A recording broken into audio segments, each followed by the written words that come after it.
atu ñu bàyyi la kàddu gi di la sant di la gërëm di gërëm waa Hizbut Tarqiyyah yépp ak mbokk yi nga àndal. Serigne Khadim Sylla bi ngeen xam muy délégué général adjoint au pèlerinage di boroom xam-xam moom mooy modérer la deuxième partie.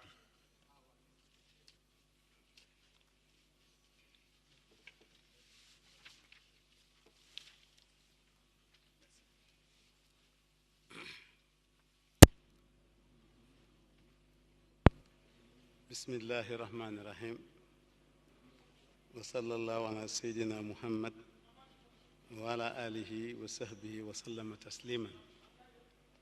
Assalamu alaikum wa rahmatullahi wa barakatuh.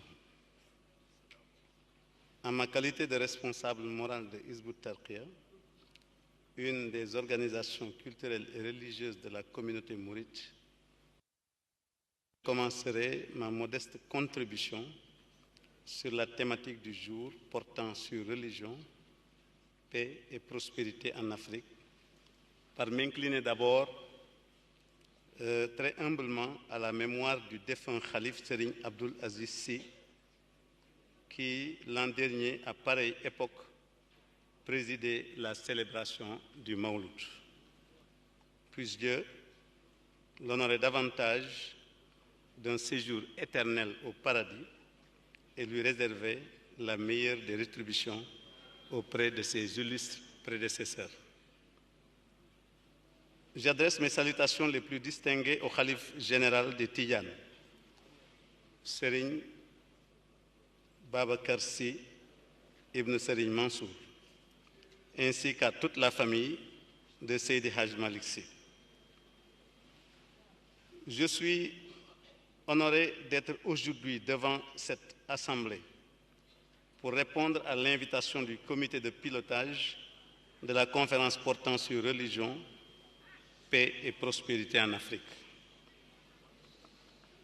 Cette présence est aussi une réponse aux exhortations incessantes du vénéré Khalife général des Mourides, Cheikh Mouhamadou Mountakha Mbacké, qui ne cesse de nous rappeler les recommandations de Serigne Touba consistant à œuvrer inlassablement pour tout ce qui contribue au rapprochement et à la consolidation de la fraternité musulmane. Le comité de pilotage a convié ma modeste personne à cette conférence dont la thématique est une préoccupation majeure pour nous tous. Je vous en remercie infiniment. Il m'a été facile d'avoir l'autorisation du Khalife, qui m'a d'ailleurs encouragé à participer étant lui-même de la lignée des érudits, un chercheur émérite, un grand homme de sciences et de culture et promoteur d'un des complexes d'institutions scolaires et universitaires islamiques les plus modernes d'Afrique. Débattre du concept de paix est aujourd'hui une impérieuse nécessité, surtout pour nous musulmans, ne serait-ce que pour présenter à la face du monde la véritable philosophie islamique de la paix dans toute son authenticité. Cela nous permettra de balayer d'un revers de main les fausses accusations portées contre l'islam. Nous convenons que la paix est un état d'esprit pour l'instauration de tout ce qui assure l'apaisement, l'entente, l'acceptation, la tolérance, la tranquillité. Elle est aussi la règle de conduite qui tempère les différends, les relations conflictuelles entre les individus, entre les pays et les communautés en guerre. L'islam a aujourd'hui 14 siècles après sa forme accomplie. C'est pourquoi nous n'accepterons donc pas qu'on mette sur le dos de l'islam gratuitement cette impasse que le monde traverse et tous les crimes de guerre, de génocide et crimes contre l'humanité. L'islam est-il donc responsable des 132 années de crimes de guerre et de crimes contre l'humanité durant la guerre d'Algérie? Assurément, l'histoire pèse lourd. L'islam n'est pas à l'origine de cette situation qui est aux antipodes de la paix. C'est plutôt la colonisation qui en est responsable avec son lot d'atrocités, de massacres pendant la guerre d'indépendance ou guerre de libération avec le FLN. Ce tableau sombre n'est pas du tout imputable à l'islam en dépit de toutes les tentatives de stigmatisation émanant de ses détracteurs de toujours. C'est plutôt l'œuvre de la colonisation avec la conquête de l'Algérie. L'islam est-il à l'origine de la Shoah, qui est une catastrophe contre les idéaux de paix? Cette fois, le responsable n'est autre que l'Allemagne nazie, avec l'extermination de 6 millions de juifs sur une population de 14 millions, soit donc 40% de victimes. Par ailleurs, dites-moi, quelle est la part de responsabilité de l'islam dans le génocide arménien, avec la déportation et le massacre de 1 200 000 personnes s'agissant des Turcs ottomans? Beaucoup de chercheurs ont d'ailleurs suggéré de distinguer l'idéologie nationaliste turque et l'islam. L'islam, religion de tolérance, n'a jamais contraint quelqu'un à se convertir. Le Coran dit « point de contrainte en religion ». Selon Ibn Abbas, le Médinois des Banu Salam Ibn Auf, appelé Al-Hussein, ayant embrassé l'islam, voulait contraindre ses 2 fils chrétiens à en faire autant. Lorsque le prophète demanda au prophète s'il pouvait les y contraindre, Dieu fit descendre le verset que nous venons de citer. Pas de contrainte en matière de religion. Il y a d'autres exemples. On peut citer celui de Soumama ibn Asal al-Hanafi, qui refusa de se convertir après que le prophète le lui conseilla parce qu'il était prisonnier. Il refusa et le prophète lui rendit sa liberté. Cette attitude le toucha et il se convertit à l'islam et dit au prophète « J'avoue que je te haïssais et maintenant j'éprouve la plus profonde estime pour toi. Je rallie de tout cœur l'islam que je détestais au plus haut point. » Point de fanatisme en islam. Comment une religion de tolérance et de fraternité peut-elle accepter le fanatisme, nous dit-il, nous dit Ali Bishbishi de l'Égypte. Dieu peut faire naître la paix entre vous et ceux qui furent vos ennemis. Certes, Dieu est omnipotent, pardonnateur et très miséricordieux. Dieu vous invite à être bon et équitable envers ceux qui n'attaquent pas votre religion et ne vous chassent pas de vos foyers. Dieu préfère ceux qui agissent avec justice. Regardez l'attitude de l'islam avec le butin de guerre de Khaybar. Il y avait plusieurs exemplaires de la Bible que le prophète Mohammed, paix et salut sur lui, a rendus aux Juifs lorsqu'ils les ont réclamés. Ce qui n'est pas le cas des Romains à leur entrée à Jérusalem, car ils ont brûlé tous les livres saints, comme ce fut aussi le cas après la conquête de l'Andalousie, en Égypte. L'occupant est rentré dans la mosquée d'Al-Azhar et a brûlé tous les exemplaires du Saint-Coran et les a même piétinés. Harun Rashid n'a-t-il pas confié des écoles musulmanes aux Juifs Yohama ibn Mas'ous? N'oublions pas que le prophète et ses compagnons s'étaient illustrés aussi dans leur comportement exemplaire avec leurs voisins dans ce monde. Rappelons-nous aussi du voisin non musulman qui jetait des ordures dans la maison du prophète chaque jour. Un jour, le prophète, n'ayant pas vu les ordures, est allé lui rendre visite, craignant qu'il lui soit arrivé quelque chose, et ce dernier, voyant le prophète, s'est converti à l'islam, à la religion musulmane qu'il haïssait tant. Dans le domaine des sciences, les musulmans ont eu à profiter des connaissances des autres et cela a porté beaucoup de fruits. Voilà donc, nous comprenons enfin que la tolérance en islam est un facteur de coopération, d'amitié entre les personnes et les peuples. Elle entraîne la coexistence pacifique, le respect mutuel et l'égalité entre les communautés musulmanes et les autres communautés du monde. L'islam interdit la barbarie et déclare que la paix et la fraternité doivent être à la base des relations entre les humains. Cela se trouve dans le Coran. Ô homme, nous vous avons créé d'Adam et de Ève, et nous vous avons constitué en confédération et en tribus.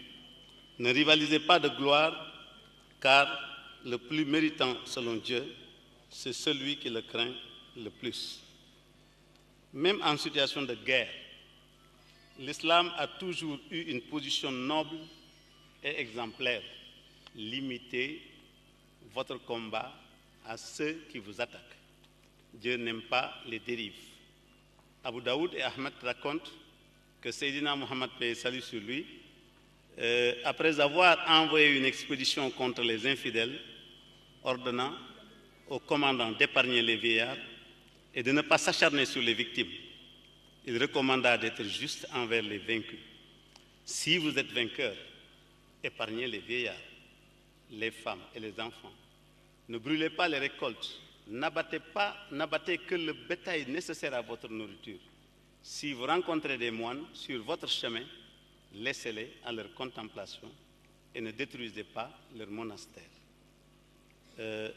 Chers frères et sœurs en islam, la question de la paix et de la prospérité en Afrique et même dans le monde nous interpelle tous.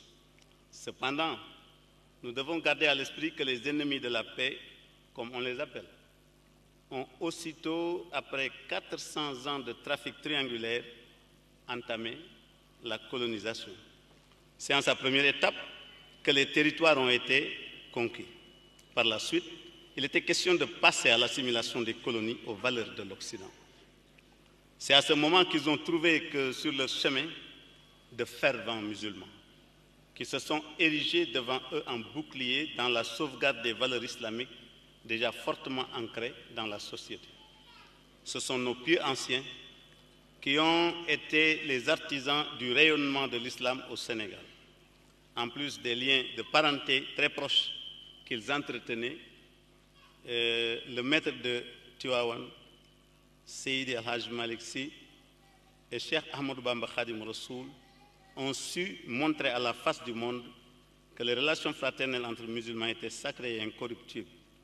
C'est le legs qui nous vaut aujourd'hui notre unité autour des valeurs islamiques fondamentales et ce, au-delà des diversités.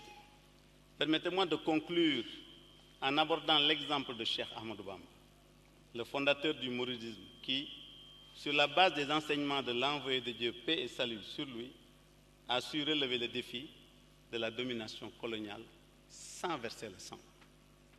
Il avait compris que le sang se paye par le sang. Même le sang versé par inadvertance n'est pas exempt de sanctions. Dans sa démarche, c'est comme s'il déclarait ouvertement à l'administration coloniale ce qui suit. Amenez-moi et laissez le peuple. Je ne les embarquerai pas. Je ne vous laisserai pas les tuer ou les décimer. Si vous êtes capable de me nuire ou de mettre fin à mes enseignements, montrez-le-moi. Je suis seul, sans armes, et je ne dérogerai pas à la loi de Dieu. Je ne tricherai pas sur la vérité. Je suis intransigeant dans ma foi en Dieu et en son envoyé et en son livre.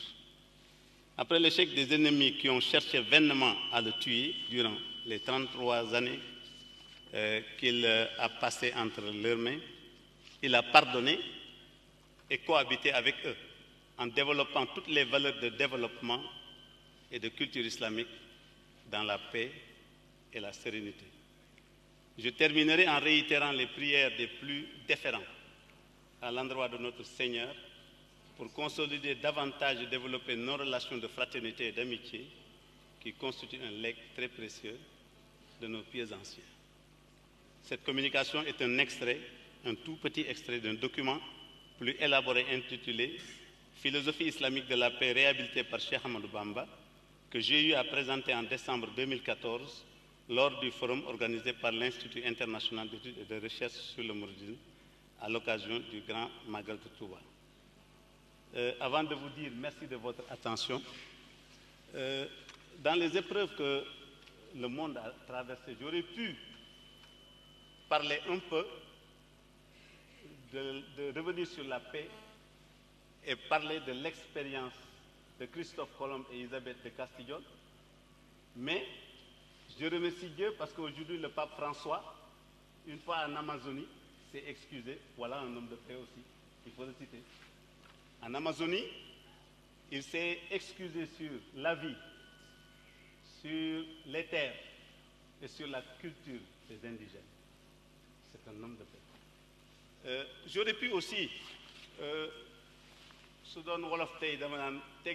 j'aurais pu aussi laver quand même la peau de l'islam. Quand, par exemple, des gens peuvent penser que ce qu'il y a entre Anti-Balaka et Seleka concerne l'islam. Voilà. D'accord. Man ni dama wax ni rek su fekkoonte ni tey damay dellusiwaat ci wàllu jàmm dama naan ay dina am waaye am na ay détu defarkat ci defarkatu jàmm ndax église bi mu àndee ak tey Christophe Colomb ak Élisabeth de Castillon ñu jàpp indigène indien yi def leen noo xam ne ku ko mënoon a wax it doo ko wax l'abbé bi fi nekk tey di Pape François di nitu jàmm bi mu demee ca ñoom muy Amazonie daf leen a jégglu daanaka dafa àgg ci raam di leen jégglu ngir ñetti yëf ne bi ci jëkk mooy seen dund liñ ci rey bari na loolu ku dem ci li ñuy wax le livre noir d'un génocide di nga ko ca fekk mu ni seen suuf yi nga xam ne nangu nañu ko dañ leen ciy jégglu beneen bi ko ñetteel lan laa c'est les terres les indigènes waaw mooy loolu rek ak seen culture maanaam seen caada seen aada bi nga xam ne ñoom dañu ñëw effacé ko ndax ñoom bi ñu ñëwee dañoo wax ne ñii daal c'est un cheptel à éliminer ak jur goo xam ne daal ñii daal ak jur la te boobu koo ci gis ci ñoom day takk or ba ci suuf loolu ñu xanaa kon or bi moom loolu te loolu mooy wax noonu mucc jullit ñi sax muccuñu ci ndax Muawiya ibn Abi Sufyan su fekkente ne demul jaayante ji ak Sidna Ali njariñ la ak nguur juróom-ñetti fukki junniy soldat la yoroon yor palais yor armée ak trésor public bi maanaam impôt yeeg yooyu muy xaalis bu bari loolu kon li ma ci jublu rek ci signaler ko mooy ennemi de l'islam yi dëgg la naam am na mais nag am na ennemi yoo xam ne dañ ñoo jege ennemi yoo xam ne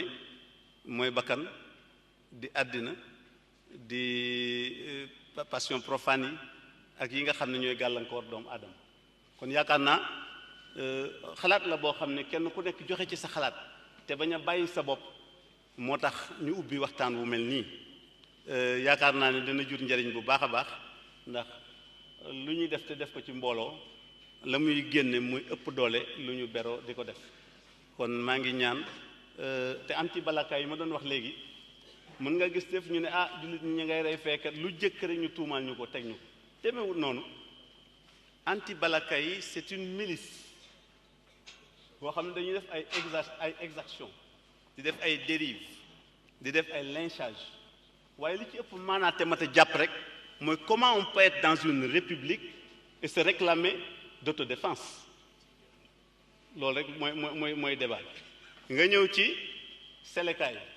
Seleka yi c'est une coalition de Tchadiens de Libyens et de Tchadiens de Libyens et je ne sais qui ñu coaliser pour le pétrole di lor ay nit ay civil di ci dee ñu jàpp ni bu l'islam waxut weddiwul dañ ko koy féetal lu ni mel dafa bari bu ñu dindee tuuma yi rek indi li l'islam wax dañuy jàkkaarloo ñépp l'islam moom defe naa ne bu Iblis dindee jógoon suñu digganteeg ku dëkk Israël sax nu bokk lu ñuy wax kon yaakaar naa du jar ma ci guddal ndax réflexion la dama jukki ci ay quelques aspects rek def naa ci benn téere boo xam ne dinaa ko jox sëñ Abdou Aziz Kébé boole ko extrait bi mu defaraatal ma ko bu baax a baax ñu dugal ko nag ci cadre xalaat yi nga xam ne dañ koy xalaat asalaamaaleykum wa rahmatullahi taala wa barakaatu. waaleykum salaam Haj Atou communication bi am na solo gàtt na tënku na